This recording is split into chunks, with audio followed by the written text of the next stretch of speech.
Thank you for being here with us. We're getting into a couple conversations this morning, and necessary for us to do, we're going to be combining a bit of policy and economics, a bit of money with a bit of politics. And to help us in that conversation this morning is the Member of Parliament for Suna West, Peter Masara. He's here with us this morning. Good morning. Good morning to all of you. Karibu sana. Thank you. You're in the hot seat of the Situation Room. Thank you. I hope it is not very hot. Well, we'll see. Yeah, you can give me cold water. It depends on how Joe Kamanya has woken up this morning. It's a basic Tuesday, so we keep it basic. Okay. Yes. As we normally do, we go to the different countries in the African continent every week. We come back from one country and we come back with its proverbs. And we'd like to tell you that proverb, and we'd love to hear your interpretation of it as we start off. This week we're in Comoros, which is an archipelago, a collection of small islands. And the proverb this morning is, a chicken with beautiful plumage does not sit in a corner. How would you interpret that? I think it's not tough. Something beautiful does not sit in a corner. Corner is meant for those who are not sure of themselves. So it means a beautiful chicken can walk around because of the confidence that it has. Yes. Beautiful. You can also be confident. Yep. There are a lot of things that are playing, and they seem to be interwoven. Whether we're looking at budgets and how money of the country is spent, and the politics of the day. So you sit on the Budget Committee of Parliament. Yes. And now the talk around town is that a supplementary budget will soon be approved in terms of how money will be spent in the country.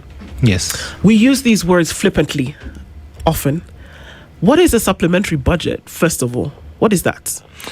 Okay. Supplementary budget in law is meant to cure what was not captured in the main budget. Yeah.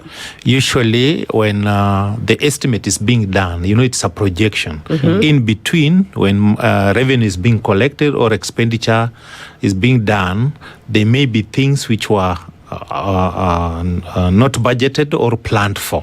For example, now we have floods. Maybe there was some small money which was placed, but now the kind of the floods which we have witnessed was not anticipated. So those are the things. And maybe because we are a country which we collect and spend. So in the process, there are some emergency or occurrence which can happen. So supplementary budget is meant to cure such a gaps. Okay. Yes. All right. And are those the only cases where there's an emergency? I remember there were a lot of countries who enacted a supplementary budget when COVID came about. Yes. And then there were many things that they had to do. Would you find in Kenya, for example, that the supplementary budget at the time that it is expected, because it's almost expected that we know, even after the budget reading, that somewhere down the line around this time, towards the end of the financial year, that the supplementary budget will kick in. It's almost expected. So what are some of the things that go into the budget, apart from now floods or these things? Is there recurrent expenditure that the budget is applied to? Actually, supplementary budget generally is like a mini budget.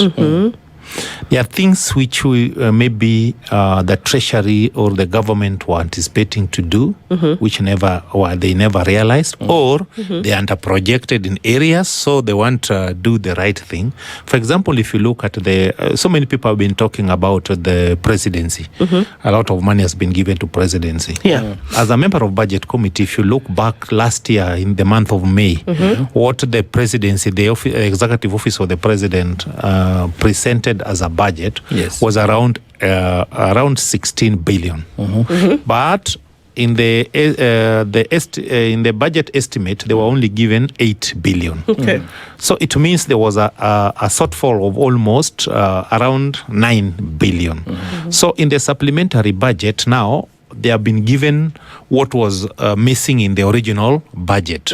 One for personal emolument and other things which are happening. For example, there is a lot of insecurity, and quantifying the insecurity at times becomes a problem. When you are in May the last year, or I don't know what you can use to project that we are going to have such a insecurity things in the whole of this year. For example, now the politically the issue of the government and the united opposition, the rallies. Nobody was anticipating that we are going to have so many rallies. So for the police to provide security, the aftermath of all those things. So there are some proposals they have given in the supplementary budget to cure the gap which is there, which is very normal, and it's a common practice all over the world. And so far, I also sit in the Security Committee.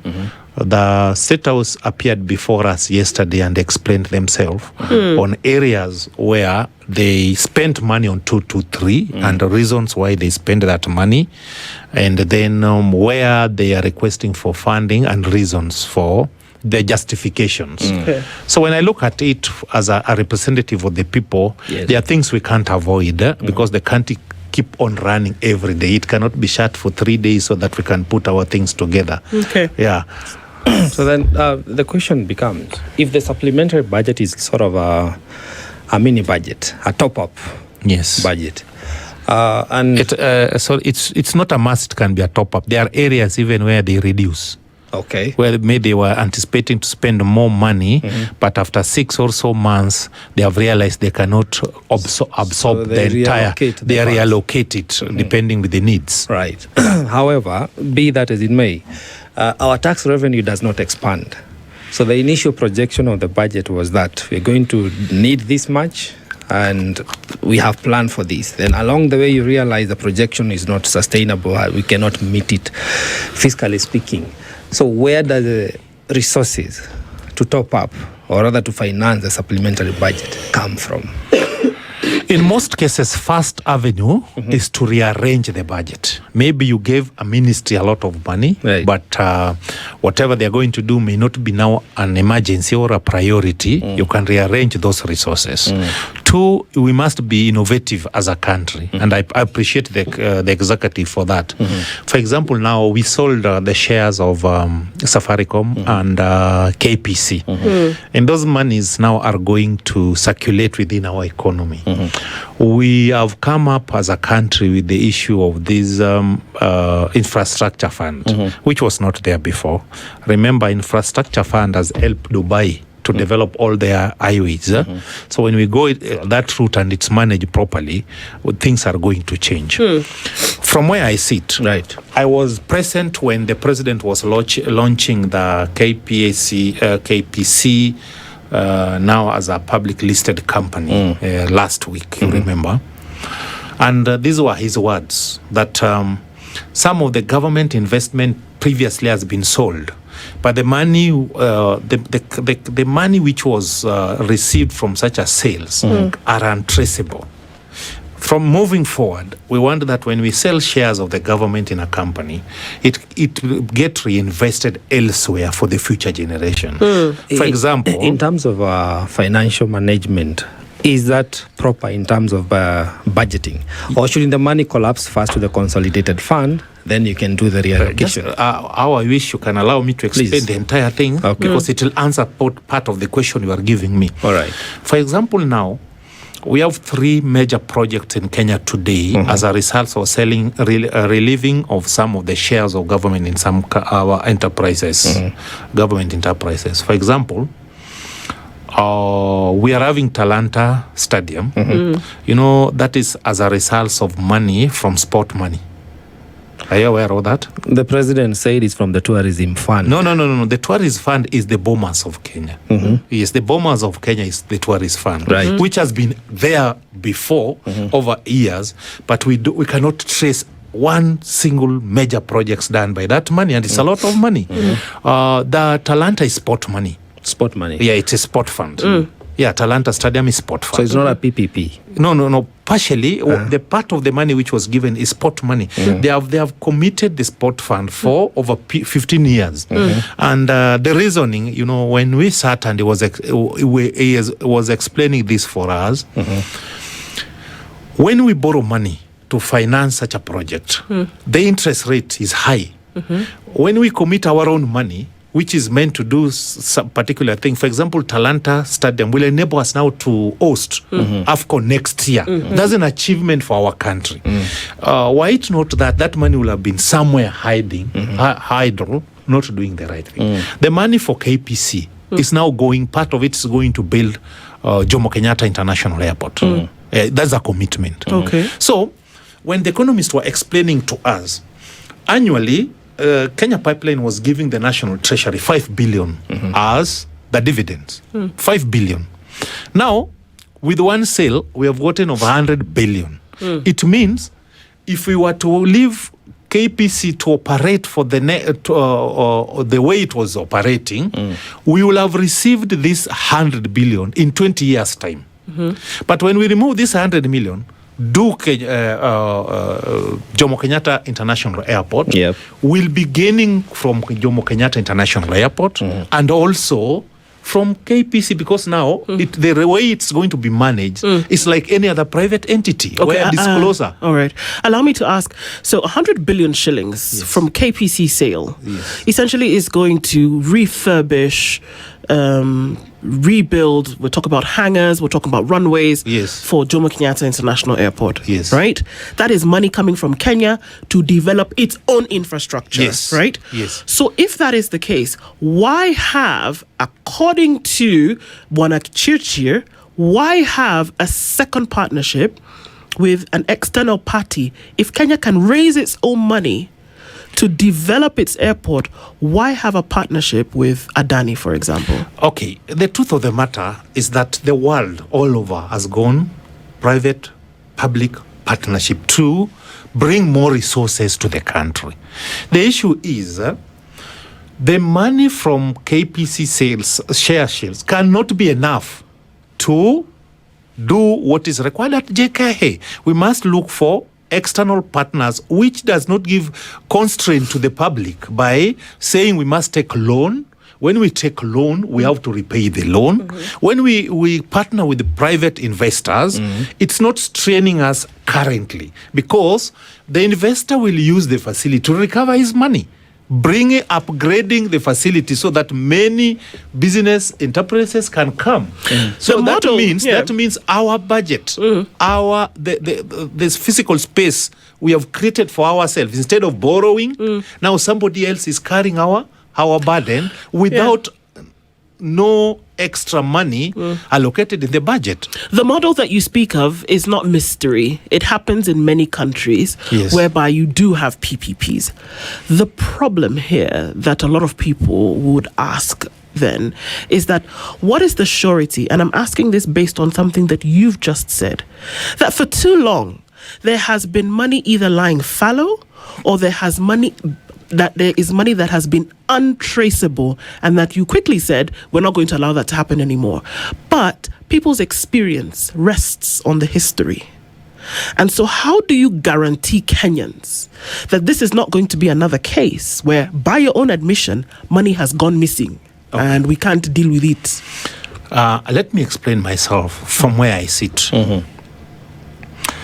One, I'm a Christian who believes in tomorrow.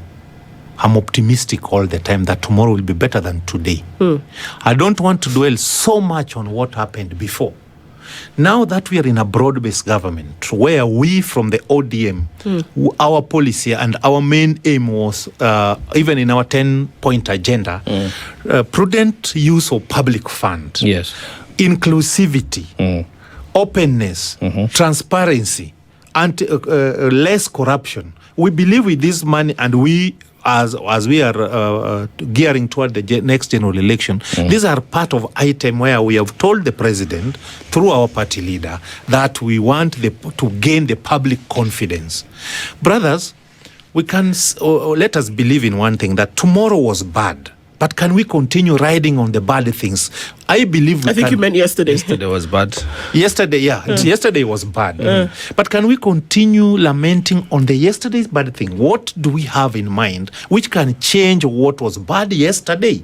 One of them is now money gotten from sales of government properties must be channeled toward a specific project where the generation to come will not blame us. Because when such a thing happens with a lot of transparency and inclusivity, where the private sector, the media, the civil society are involved on how public fund is being utilized. Peter, you know why that's difficult? Let me explain one thing, and then maybe you can help us here. Because you're dealing with Kenyans, right, who demand, not just them, but the Constitution, which is the guiding law for the country, demands in Chapter 6 this integrity that you're talking about. Yes. But you have the vanguard, right, who is your party member as well, of this particular fund, who told us that there was a company that was going to be established to run the affairs of this fund, which you say is actually going to build Kenya in the future. These funds, where are they? Where is the company that was supposed to be established? The people that were supposed to be hired? The infrastructure that was supposed to be set up? And the architecture that was supposed to ensure that these funds that you're talking about are ring-fenced purely for development? Where is that? Who runs it? Who are these people? Because money, as you've said, is already coming in. Who is controlling it today? First, we must start from somewhere, my dear sister. Now, we are able to trace money which was used from citation of fuel levy, the 7 shillings. The contractors who are not left the sites are now back on site. New roads are being advertised. Contractors are going to the ground as a result of this money. Where is the money for KPC? Where is that? The money for KPC has not been... Today. Where is that? Is it held somewhere? Is it in a suspense account? Where is the company? We were told, in fact, he sat where you're sitting, and we were told unequivocally that a company was going to be established. Why? Because the bureaucracy that exists in government is too difficult to weed through, and government does business badly. So they're going to set up a company with a CEO and all these other people who are going to run this thing. They would have accounts. KPC has gone to float. Safaricom is about to happen if the court decides so. Where is the money? Can I ask you one question? The law which is anchoring all this was signed when? By the president. Approved by yourselves. Yes, but it was signed when? Last week or the other week. Were you expecting things to work? We must follow the law. Yes, we were. Very soon. We were actually expecting things to work. You know why? Currently, the people who are going to run this money are going to be appointed competitively. They are going to be interviewed. It will no longer be the case which was happening before, that those who fail or who contested and never elected are going to be direct managers. It's going to be floated competitively in an open way so that this money can be run in a way that can build the confidence of the public and even the investors. With all due respect. Yes. And I like the fact that you sit in the budget committee. Yes. I hope you can appreciate the difficulty we experience as Kenyans in understanding our physical structure. Yes. And the layout of the same. Because goalpost keeps on shifting. One day we are served one narrative, it changes the following day. Like, I don't even know where to begin. But let me begin with where you said that you mentioned the 10-point agenda. Yes. Agenda number 7 clearly spelled audit of the public debt. Yes. And utilization of the same. Yes. You, as a member of parliament who sits in the budget committee, can you confirm to us, perhaps, what is our public debt and whom do we owe how much? I know we have the domestic and the foreign. But what is the actual public debt today? And how much of it is sovereign? Sovereign meaning you as the parliament approved. One, the debt issue is not being done by the budget committee. It is being done by the debt committee somewhere else. But the truth of the matter is that now we are able to know how much we owe other people domestically and even foreign. Let us start appreciating that this debt started accumulating when we got independence. And during it started just when Kibaki took over. And actually he left it at 1.6 billion. Yes. That's the money he handed over. Trillion he handed over as a trillion. Debt. Yes. Moi had below a trillion. Yes. And that was resolved by Kibaki. Yes. Yes. So it's not since independence. Some of the debt we are paying today were accumulated since independence. Get the facts right. I would want to recheck. One of them, let me tell you, yes. when the British government was handing over Kenya, there was the white settlers' lands, which we were given money to buy and hand over to the people. Right. Some of them were given to individuals who were placed well at around State House. Right. That money is still being paid to date. I was sitting in the last parliament. I was sitting in the Public Accounts Committee. In the Public Accounts Committee, we are still paying even those soldiers who were there by then their pension. We are still paying to date. Yes. So is that it part of the 12 trillion? Yes. How much is it? I don't have the figures now. Okay. I don't have the figures now. But in our next interview, I can break down each and every as per what I've been supplied with. Yes. Because we demanded it from the Treasury. Yes. And they gave us, even last week, they gave us the breakdown on what is there. And this should be public document. Yeah, it should be public we document. will be happy to have the copies. But in principle, the question I was asking is that you as the National Assembly are the ones who approve the debt. Yes. That's the procedure. That's the law. Yeah. So how much of our 12 trillion debt that we have today was approved by Parliament, according to what you know as of now? What's there? Most of the debts were approved by Parliament. Most of them were approved by Parliament. That's the reality. Because even the lenders usually are very keen on the law. They know for them to give Kenya money, it has to be approved by the National Assembly. So, but there are some which are converted into loan after maybe some operation issues or let me say policies. For example, let me give a relevant example. KBC, as a national broadcasting, you know, they owe so many countries a lot of money. They were not given cash, but they were given equipment, which was supposed to be paid through their operation. As they were selling maybe shares or what, they were supposed to pay this debt. But it came a point where those equipment were converted into loans for the country to pay. The government took over such an arrangement between Kenya Broadcasting Corporation and those countries. One of them was Germany, Japan, and so and so on. I got this information when I was sitting in the Public Accounts Committee. So there are some, if we have to get the actuals or loans which were approved by Parliament, then we need a lot of transparency. Which we don't have right now. Which we do. To an extent, it was not there before. I accept because I'm a Kenyan. The lack of transparency has brought this country to where we are. The problem we are having today as a result of the way things were being handled before. But me, I'm an optimistic person. I believe moving forward, and more so when the sitting president is exiting the next year. Not really next year. Me, I'm a proponent of two terms. Okay. And I have reasons for that. Is for another minute. Maybe if you give me, I'll explain myself to you. I believe you want to leave a legacy. One of the things I've sat with, I was not his friend, by the way, but the few times I've interacted with him, you are able to realize from his face that there's something you want to achieve.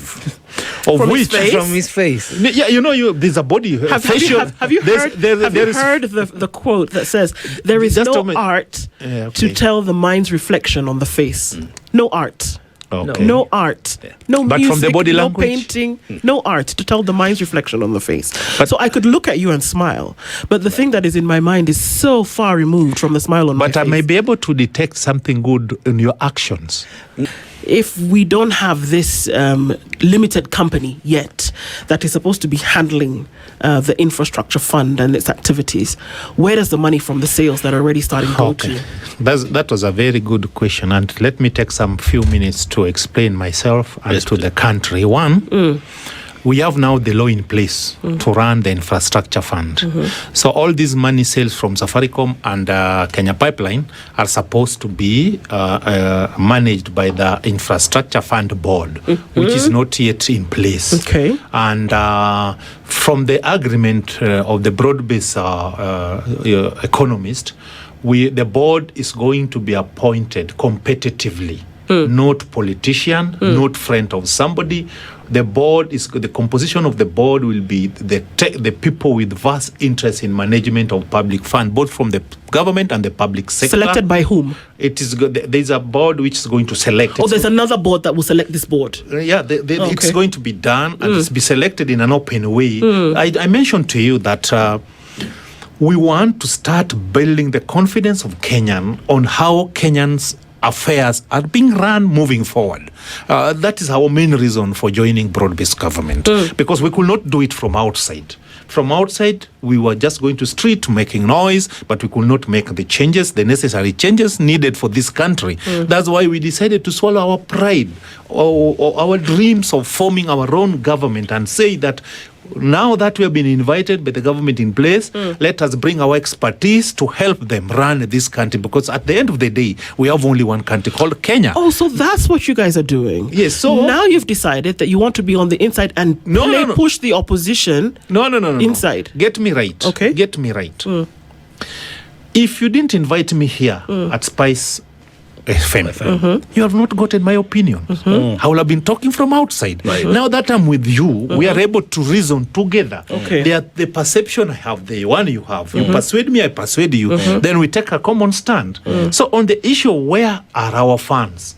Both from the sales, if it's allowed, Safaricom and Kenya Pipeline, this money are still going to be placed at the consolidated fund until the right board is formed.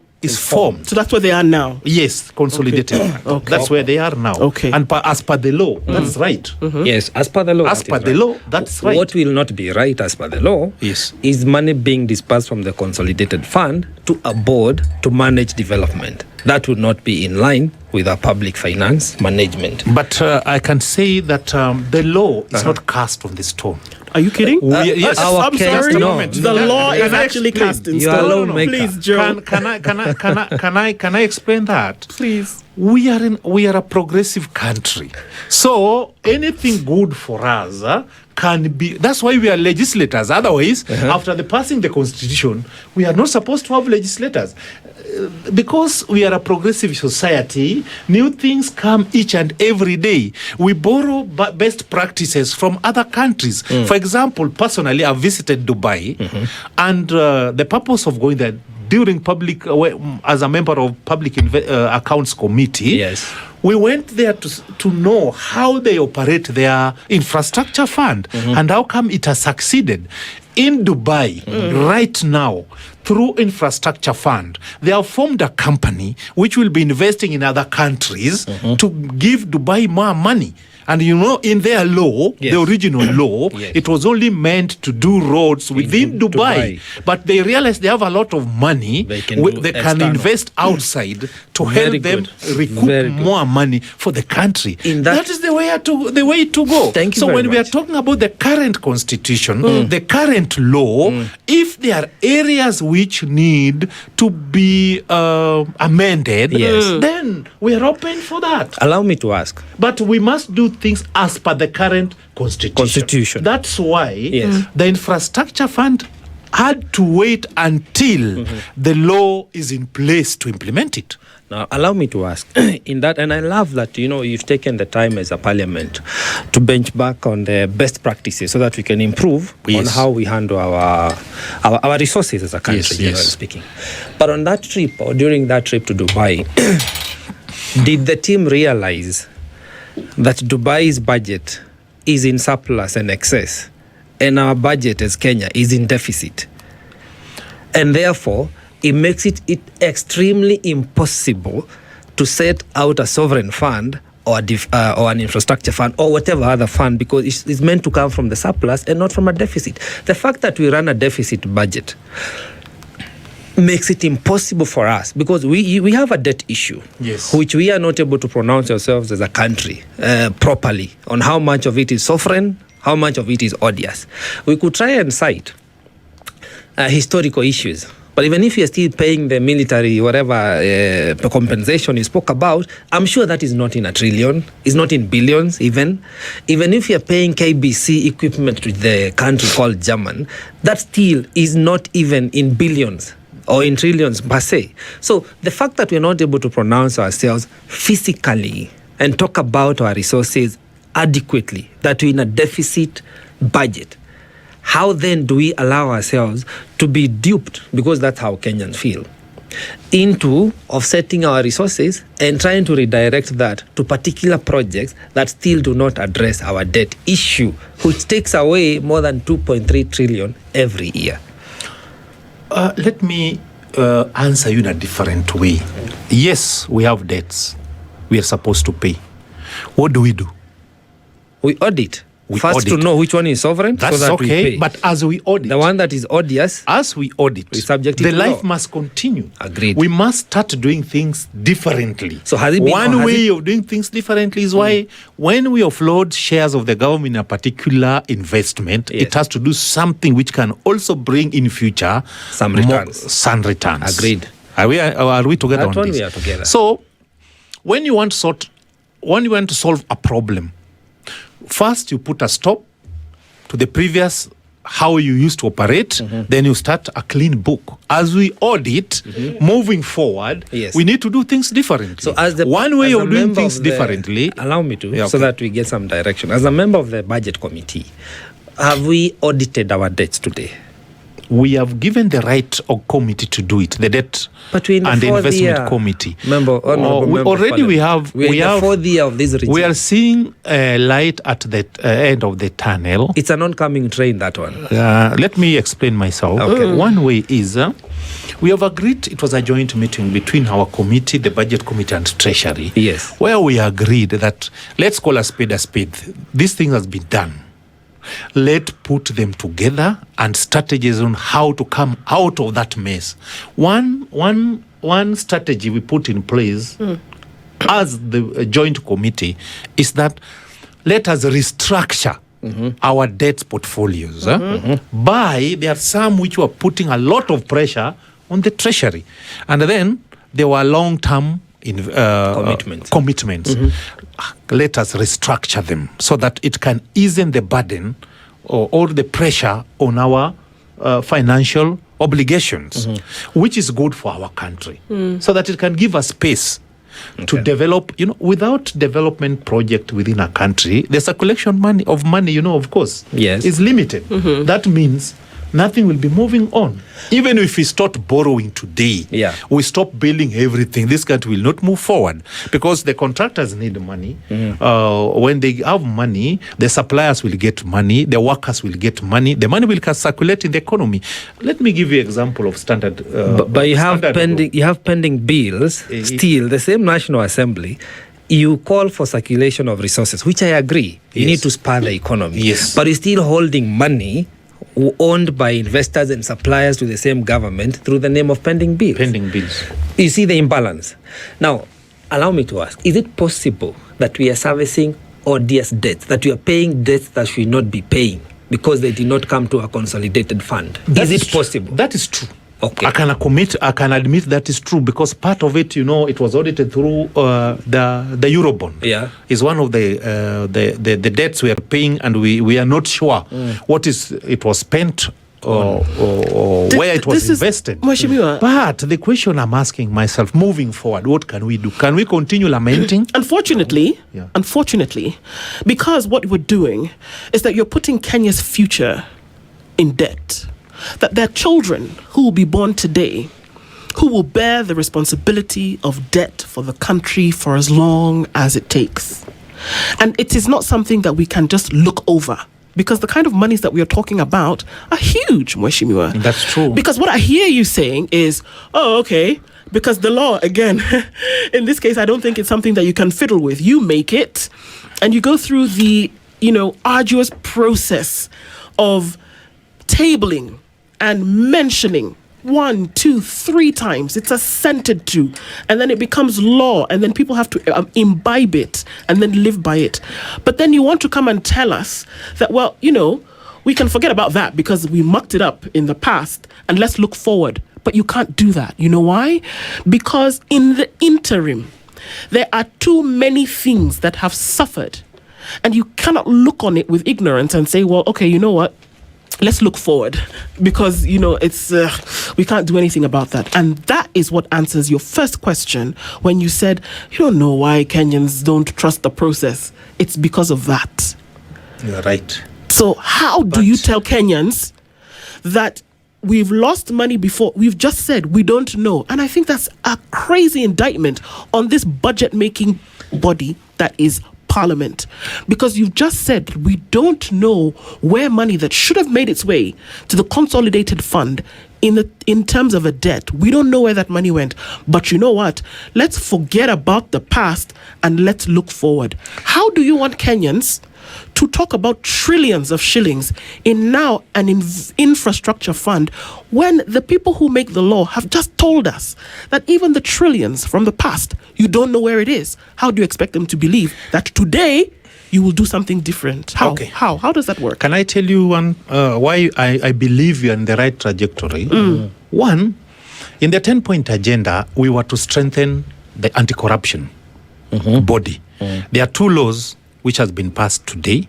They are in Parliament. Some are coming.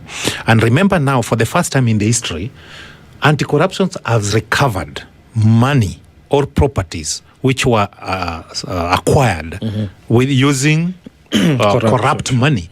And it is to the tunes of billions. You are aware of that. And that's the right direction we are taking. If anti-corruption now can recover money from people who stole public money, that is the right way to go. It gives people hope that good things can be done, and then it scares others who want to steal now, that if they go that route, it will be recovered. To me, that is a plus for us. 2 is the issue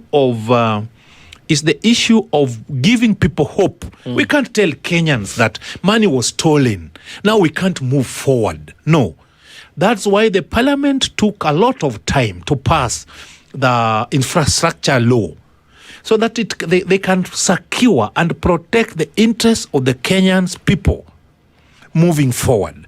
I'm saying this because some things happened when I was not a legislator. I was a citizen like you. By then. So I'm picking from the history, but my input during my tenure in the Parliament, what did I do? I've mentioned to you that when I was in the Public Accounts Committee for 5 years, we managed to audit the government books from 2013 to 2019, and we submitted the reports, which forms the part of the decision being done today.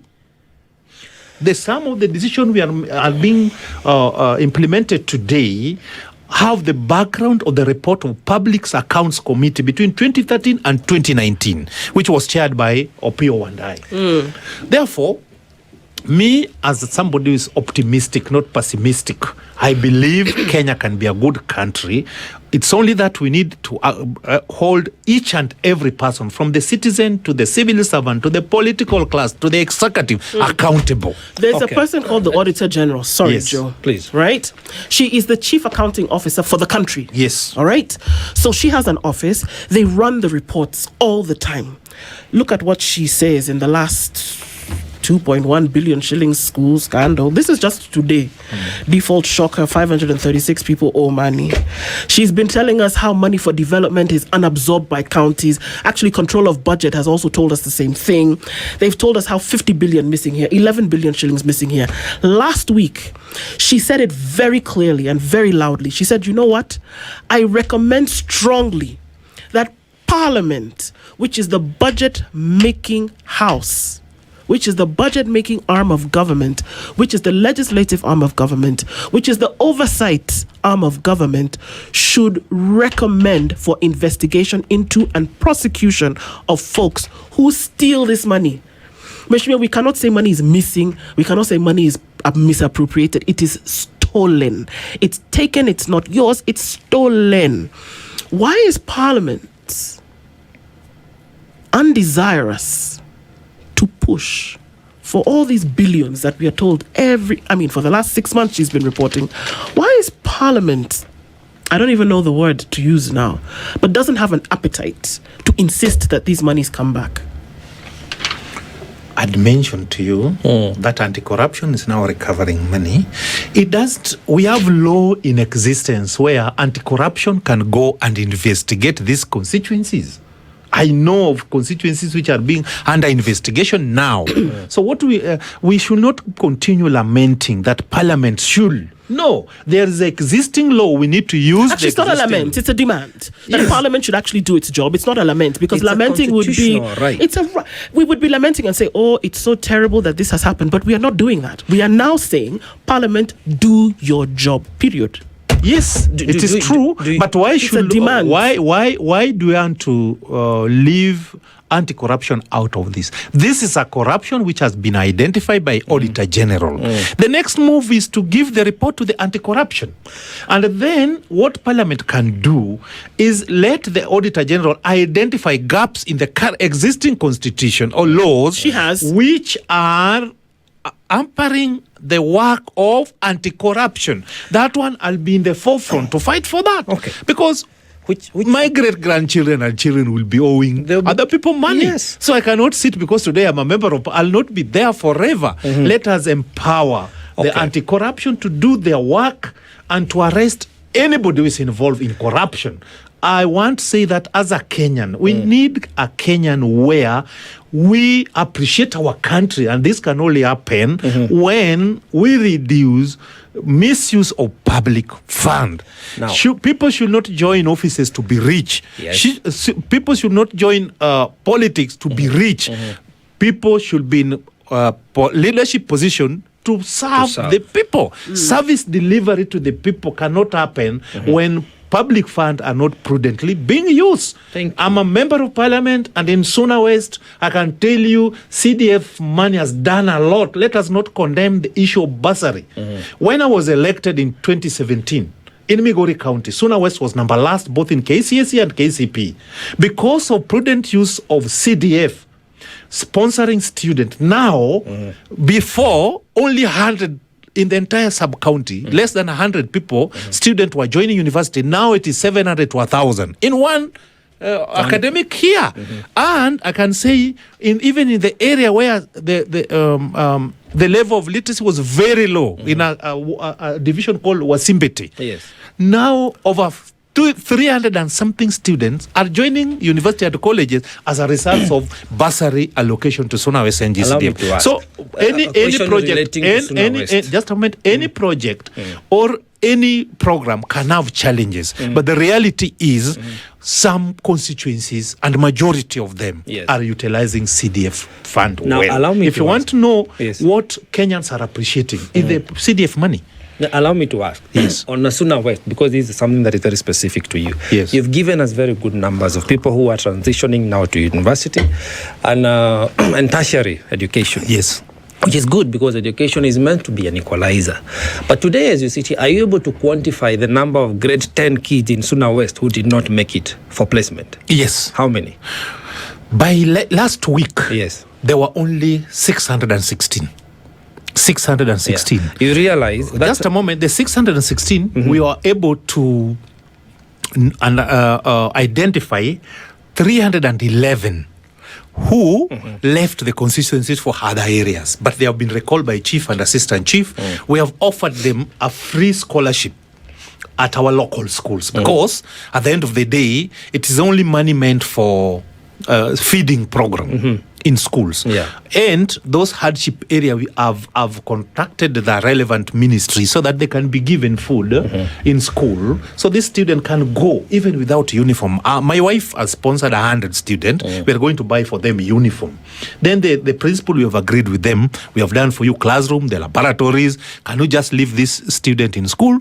We get money, relief food from other areas. They can stay in school for we to build the future. You know, the future is built today. Yes, I agree. You cannot talk of a future to stay on that line of thinking when the foundation is not there today. as you're doing great work of transitioning people to tertiary education, you realize some kids are missing out on the basic education. If people in Suna West called you out for failure of securing these grade 10 kids, you may think they're being unfair. No. You may, so they'll not be unfair to you. It's the same thing Kenyans, I'm using that as an example. It's the same thing Kenyans are doing.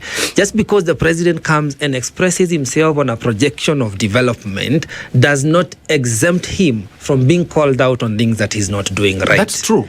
Therefore, it is not pure conjecture when Du says that the law states that public finance management ought to be very prudent. And you agree with that. Yes. The beginning of that is auditing. Yes. So that we're able to know this will be realignment, reallocation, this is odious, this we pay, this we don't, we refinance. That is proper. Now, we are offsetting our assets so that we can raise capital, because basically that is what we are doing for us to develop. But I think what we are doing now, if we just reason from the neutral ground, is that when we take money from sport money to Talanta, that's an investment. Okay. When we take money from KPC to Jomo Kenyatta, that's an investment. When we take money from tourist fund and we are doing Bomas to be the hub of whatever, that's an investment, because at a given point now, Bomas will be bringing more money, JKIA will be bringing more money, Talanta Sports Center will be giving our young talented people an opportunity to participate in the international whatever activities. That one will also bring for us in more money, because like in my area, a girl called Lillian managed to come back with a medal in 400 meters. That's a plus for us. Of course. Yes, that's a plus for us. This thing about the doubt that Kenyans have, and I said, you know what? When you're in Parliament, for example, and you're passing the law, supplementary budget, for example, finds its way before your desks, and then you get into the place where you're discussing these issues, how is it so easy for you to pass on some things and not on others? For example, when the supplementary budget comes into play and State House needs a lot more money to do whatever it is that they're doing, there seems to be, okay, let's go. Do you question? Does Parliament question and say, okay, guys, 17 billion shillings perhaps was not necessary. Why are we flying all over the place? What are we doing? Can we cut some money there? Does that conversation ever come up? Yes. Okay, and how do you deal with it? We have, how we operate. For example, before all these requests are brought to budget and appropriation committee, they must first be presented to the relevant committees. For example, anything to do with security must come through the security committee. That's where that committee takes a lot of time to scrutinize the items of which the particular minister has proposed. Therefore, like even today from here, I'm going to security committee straight from this studio. We are meeting the PS Interior to discuss their supplementary budget. That's the time we're going to question him. This one you want, what's it meant for? We gave you this. What did you do with this? Can we get the output of the money we gave you in the last financial year? That's the time we interrogate what we allocated last financial year and why they want. What did they achieve, and why did they not achieve specific items? That's the right place to do it. And I can tell you for sure that we do it and we ask questions. Let me tell you. For example, in the last budget, the security committee deliberately decided to slash the interior money and they gave it to Kenya Police to operationalize the hospital which was done for Kenya Police. That's as a result of the parliament. We decided as a committee that hospital must be operationalized so that our Kenya Police can get the hospital where they can be treated. Because a lot of money has already been invested there by the last regime and it was just lying there unused. It was done. through the committee. So you have another thing I can tell you, when I was in the committee last time, through the Committee of Security, we established the Coast Guard, and we took money from other areas and gave to Coast Guard to operationalize the activities of Coast Guard. I want to speak from where I sit, because I was part and parcel of what transpired. A lot of things has been done. The government printers now, my committee are insisting that there's no way government will be printing so sensitive things all over, spending a lot of money, and then we have government printers here. Why don't we give them money to buy new printers so that we can save on that money? Yes. Okay? Yes. On the issue of even the drug addicts, we are now giving NACADA money so that the activity can be visible.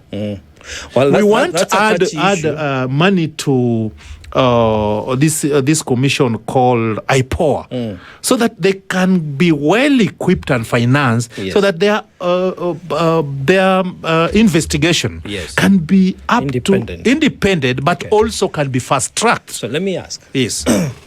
The budget making committee and other committees that are around this fiscal conversation in Parliament, the debt committee, the security committee, because when you talk about security, you're not only talking about the physical threat, but also talking about tax injustice. Yes. Do you guys consume the reports by the Auditor General? Yes. So upon consumption, because she's been her office has been very consistent on highlighting what is happening and what is not happening. And not just this year, but the last financial year, the Auditor General did the same, and the year before. How does that yield into the new budget? Because now we're in another budget-making cycle. How does her report, the Office of the Auditor General's report, feature in the now development of this current budget? In one way or the other, I can tell you, through the reports of Auditor General, that's why this country adopted, and we are almost adopting the zero budget itemized budget. You know, we have moved from where it was general, a big money being placed somewhere, now to an itemized, where if you ask tellers you want to buy this such of water, printing papers, that one's bring accountability and transparency. The only part which the Parliament have also suggested that need to be changed, you know, most of auditors' report must be first consumed by the committees and then they be adopted in the National Assembly for them to be implemented, which at times takes too long. Okay? That's why the Parliament, in their wisdom, decided to split the Public Investment Committee into several committees so that they can dispense of the report of Auditor General, and which is yielding fruits. Because now some committees are doing the 2022-2023 reports of the Auditor General. Because you see like this one now, unless it is special, is placed under special audit, it will follow the normal channel. Because that committee will handle this after clearing the previous year's report, which might be too late. So the timeline sometimes... the timelines are the challenge. That's why when we were in the Public Account Committee, we decided to work even over the weekend. And actually, as a committee, we were agreeing on shifts. This weekend, you are going to your constituency. These 7 people will remain so that we can clear the backlog. And we managed to do it. All right. Now, on another last issue, it still comes back to the KPC sale and the JKIA expansion and development. Today, is it known to you as the committee how much we need for JKIA expansion? Actually, that is not coming to our committee first. You know, it has to go to the infrastructure, the transport committee, the people handling that. The work of the appropriation budget and we will allocate funds. I hear that, but you see, you're still one assembly. At the end of the day, the reason I raise this question is because if you are disposing KPC, let's say at 100 billion, and one of the key notes is to come and develop JKIA, yes, which you are aware of. That's what we want to do. But then as a committee, you're not aware of how much you're going to need for JKIA. No, the Transport Committee are very much alive to it. Their report was adopted in Parliament.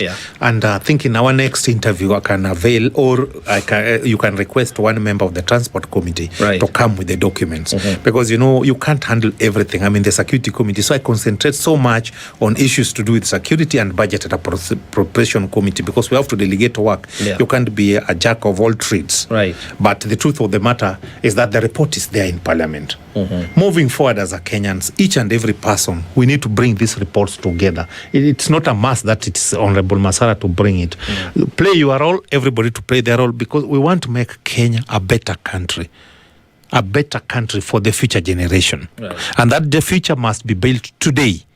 We can't have a future when the foundation is weak, and the foundation we are laying today. So moving forward, I want to say that we have talked with the president and the executive at several occasions that we must change the way we were operating before to build the public confidence, so that people can pay tax willingly because they see the results, the fruits of their tax.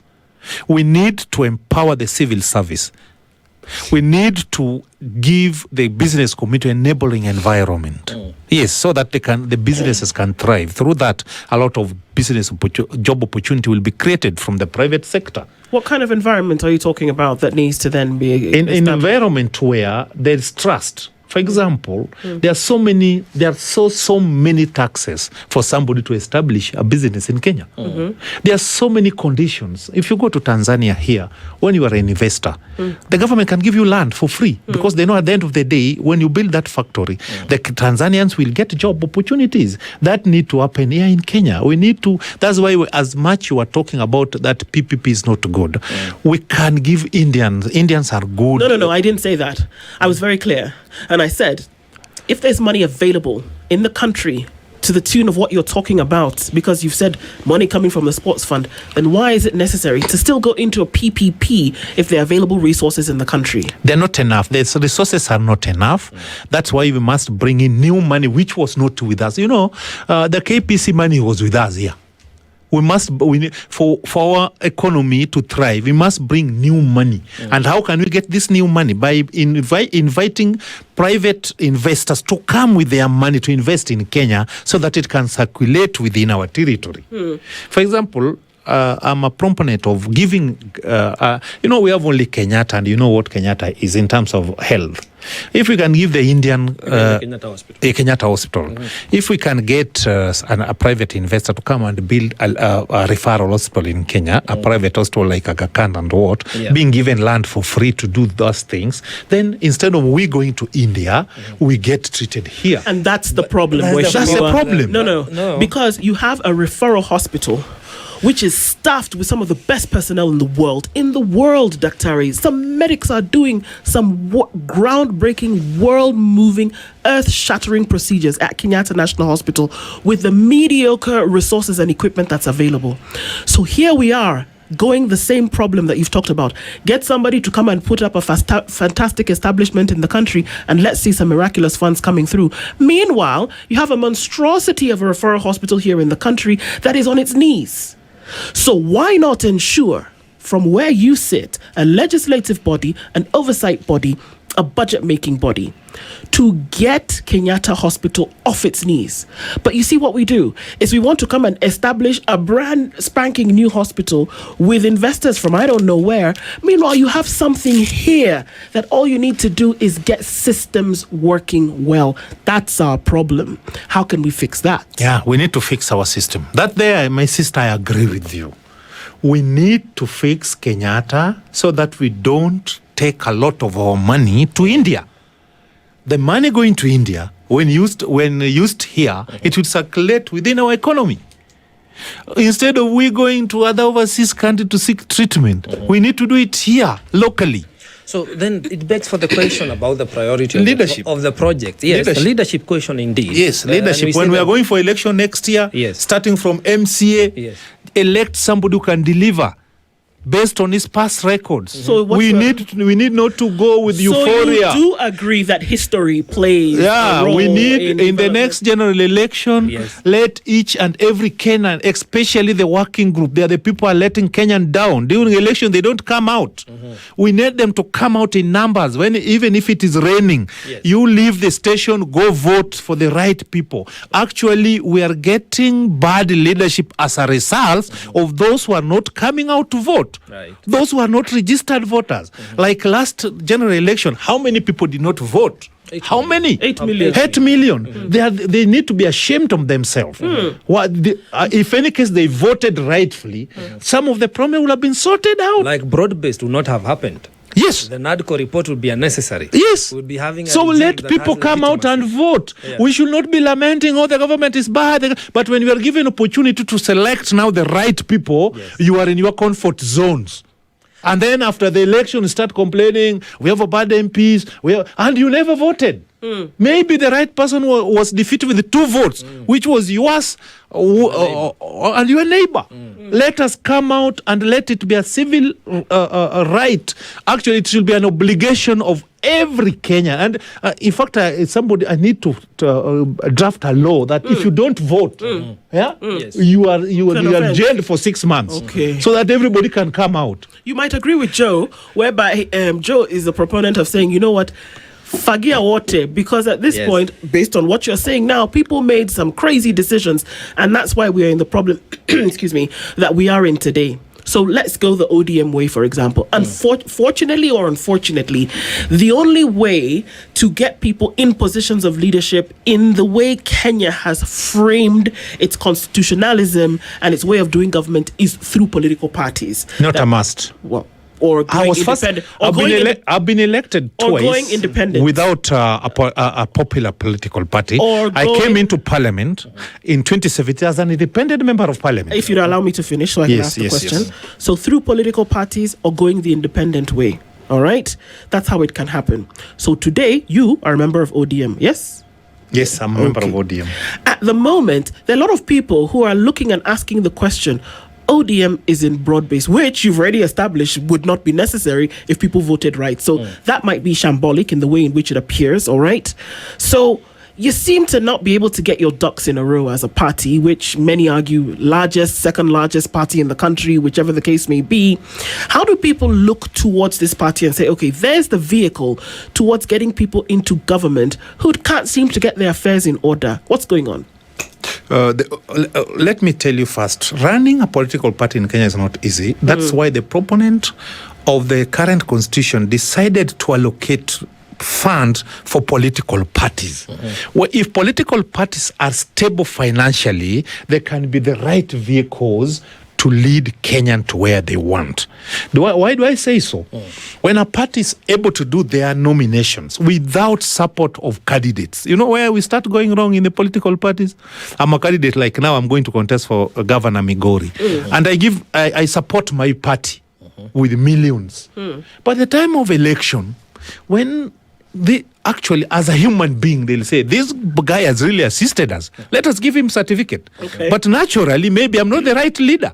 But when the parties have their resources well, they can make their decision independently without interference from rich people. I can tell you this country can move forward. Which country in the world? Look at America. We have the Democrats and the Republicans. So in Kenya today, the most vibrant party is ODM. Why? Because of the ideologies. Me, I'm in ODM not because I come from where Raila was coming. No. I studied evolution at the university. But in broad-based now. Just a moment. I studied evolution at the university. I was sponsored by the World Bank to study devolution. I went around so many countries as a mayor, the last mayor of Migori, to understand how devolution works. The reality is, if we elect, actually there was a mistake, if you ask me. Governors were not supposed to be elected. They were supposed to be managers. So that it doesn't care when election is coming. Because now, anybody is going to contest for a seat does not mind much about what is happening in the office. You want to hear what the ground is saying. So if we can empower parties financially, I can tell you they can produce good candidates. Which ideologies of these of ODM do you stand by? Strengthening devolution, rule of law, transparency and accountability. Those are in the Constitution. Just a moment. Despite the fact that they are in the Constitution, they are not still ODM ideologies. Yes, actually, most of them were given by ODM in 2005. Remember, when we have the WACO, the Constitution, and what, majority of these things came from the ODM side. That's why Baba was very passionate throughout his entire life. He was talking about devolution. What the devolution was going to give each and every community an opportunity to share into the national cake. Devolution was meant to spur development even in the rural. There's no need of people coming from the rural to urban. We can create new urbans within the rurals. Like me now, I'm creating Pinyoye, which is a rural town, to be an urban, so that people should not move from Pinyoye to town. So 13 years later, why is devolution still handicapped? Because of leadership. Actually, devolution is a good thing Kenya has ever gotten since independent. But we are still having leadership challenge. My friend, leadership is everything. Right. Even this Standard Group, it is existing because of leadership. It's not that because they have money. You can have money, but you don't have direction. Everything revolves around leadership. I studied leadership, by the way, and I know what I did it in my first degree and second degree, and I'm now doing it my PhD. Yes, leadership. Leadership is everything. After devolution. Leadership. I can tell you it is not money. It's not money. The 15% was not there. During the local government era, we were getting a lot of coins. But if you go even to my county today, the dispensary which was initiated by local government are still there. The markets which were done with local government are still there. The schools, ECDs which were established by local government are still there. And they were getting less money. For example, Municipal Council of Migori was getting only 50 million in a year. And there are projects which you can, the bus park of Migori, the market, the four dispensary within the Municipal Council of Migori, the major roads were opened by the local government and we were getting less money. So what's wrong with ODM today? Pardon? What's wrong with ODM? There's no problem in ODM. Which problem?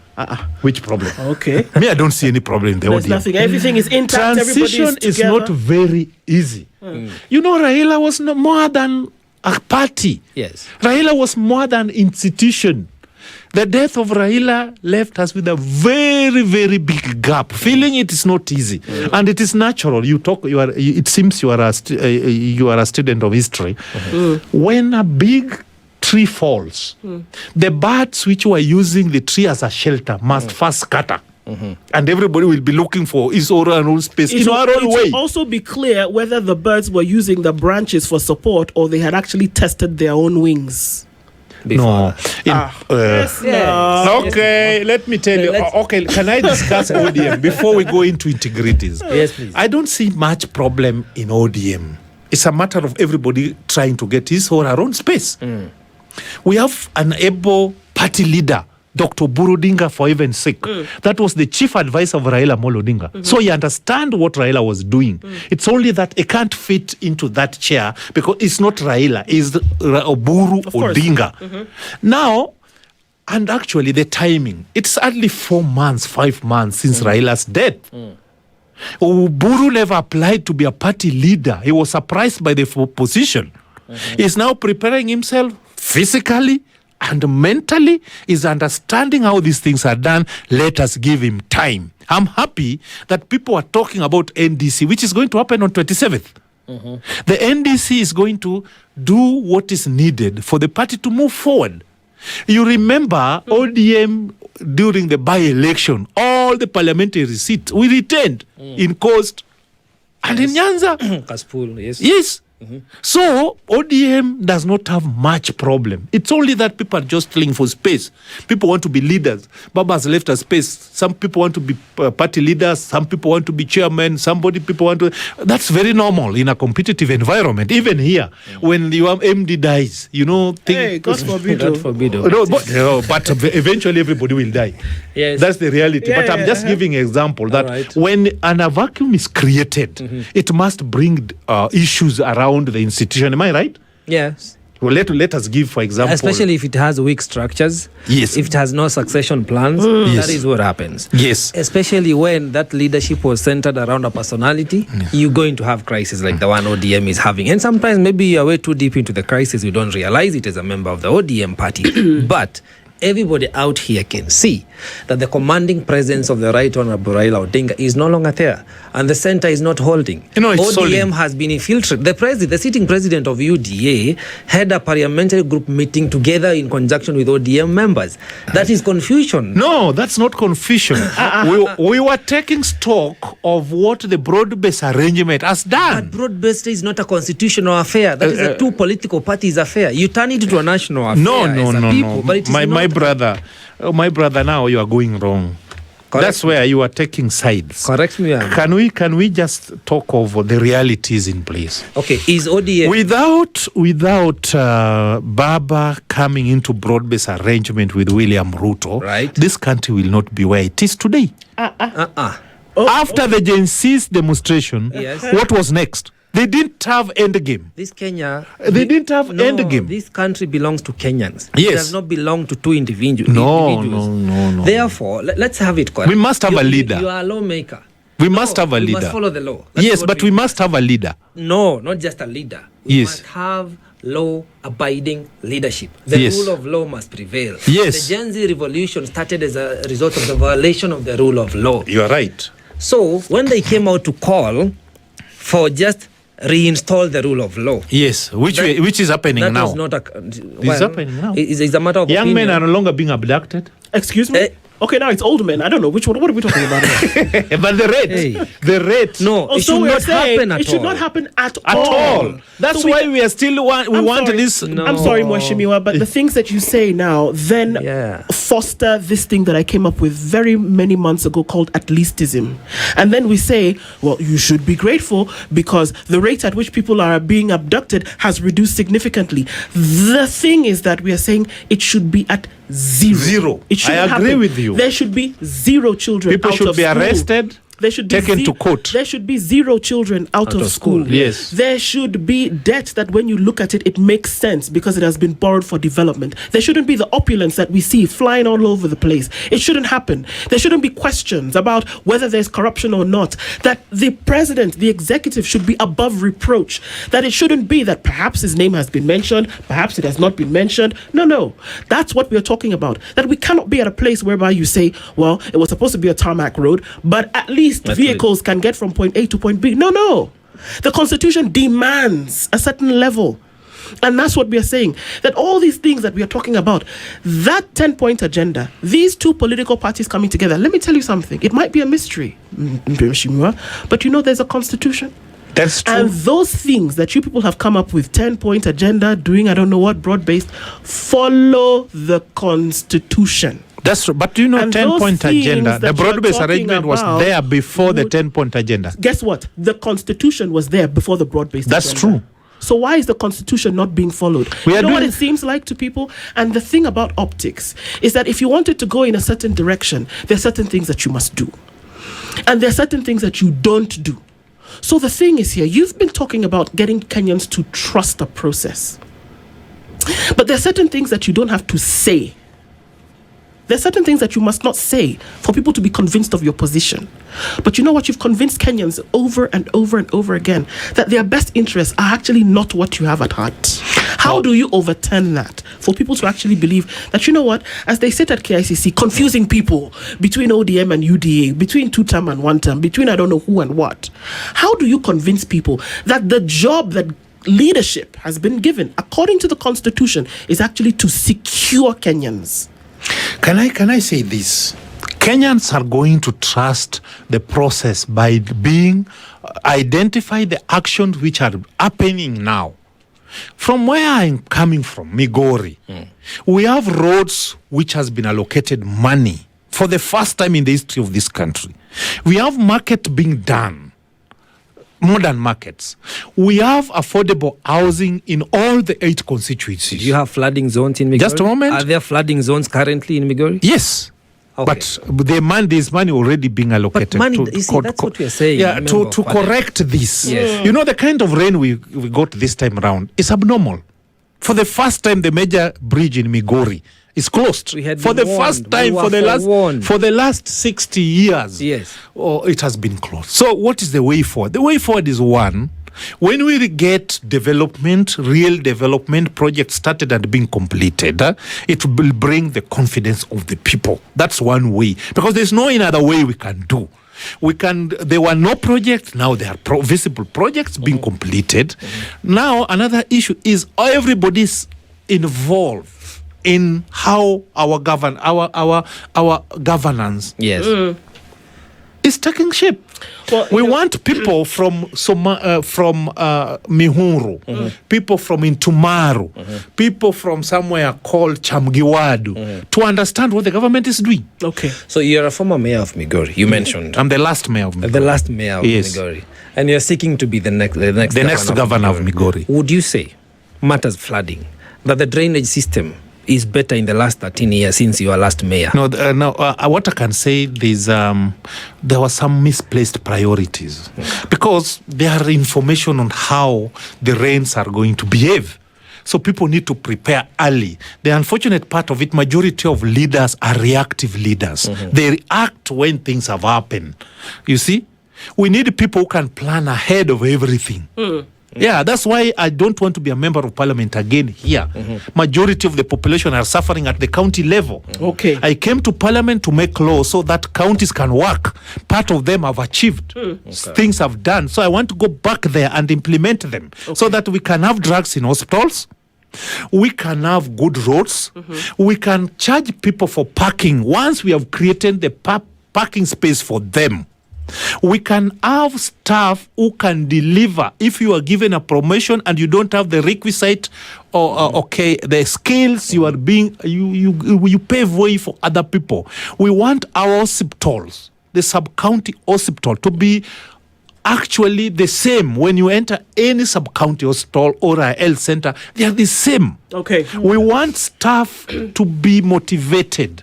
We want value addition for our products within the country. Why should we bring fish all the way from Meoro to Thika?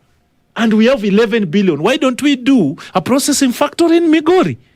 Why do we have to transport maize all the way from Intumaru to Nakuru to be processed? All right. Why do we still sell milk using cups and bottles, soda bottles to the people 13 years after devolution? You asked some good questions. That's why we need leadership, because the resources, people are talking resources are not enough. Okay. Before devolution, where could you get 11 billion in Migori? Okay. Where could you get 10 billion in Homa Bay? Where could you get over 10 billion in Kisumu? And in Siaya, that's Nyanza alone, in one financial year, getting almost 50 billion. I know. How I wish we can see a reflection of those resources in terms of development. That's why 2027 is going to be a different year. Anybody sitting in any office thinking that Kenyans are not wise, time has come when Kenyans are going to vote. I'm encouraging each and every Kenyan who has not registered or who has not registered as a Kenyan to get their IDs, register as a voter. When the election comes, please vote to a man. Right. Let us elect the right people so that when they don't perform. Thank you. We'll see something. Yes. Peter Masara is the Member of Parliament for Suna West. Unfortunately, we are sad to see you, but we have to let you go at this point. It's 22 minutes to 9. Thank you for being here. Looking forward to more conversations in terms of how the pendulum must swing. Asante Sana, good morning. This is the Situation Room, the only way to start your day.